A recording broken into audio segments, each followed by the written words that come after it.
நான் டிவியில் பார்த்துருக்கேன் நிகழ்ச்சிகள்லாம், ராஜு என்ன சார் இப்படி மிரட்டுறாரு அப்படின்னு ஒரே எனக்கு முதல்ல ஒரு 1 ஹவருக்கு எதுவுமே தெரியவே இல்லை.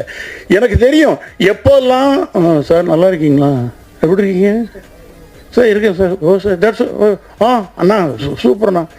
இந்த வால்யூமை இறக்குனாலே அப்படின்னா என்ன மீனிங், அடுத்து என்ன நடக்க போகுது, நெக்ஸ்ட் அந்த ஆக்டர் எப்படி பர்ஸ்ட் ஆக போகிறாரு, ஏதோ ஒரு இதுக்கு வேற இதுக்கு ரெடி ஆகிறாரு. ஆக்ஷன் உடனே நீங்கள் you can't see the real Raju here. அங்கே அப்படி சந்துருங்கிற கேரக்டர் நச்சுன்னு வந்து நிற்கும். இது ரீசெண்ட் டைமில் நான் எந்த ஒரு ஃபில்ம்லையும் பார்க்காத ஒன்று. என்னுடைய கோஸ்டார்ஸ் நான் வந்து I have to thank my costar Saranya madam and Devadarshini madam, இவங்களுக்கு எல்லாருக்குமே நான் நன்றி சொல்கிறதுக்கு இன்னும் ஒரு காரணம் இருக்குது. லங்கேஷ் என் கூட ஆக்ட் பண்ணியிருக்கார் இந்த படத்தில். ஸோ அவங்க எல்லாருக்குமே நான் ஒரு தேங்க் பண்ணிக்கிறதுக்கு முக்கியமான ரீசன் என்னென்னா, தே கேவ் த கம்ஃபர்ட்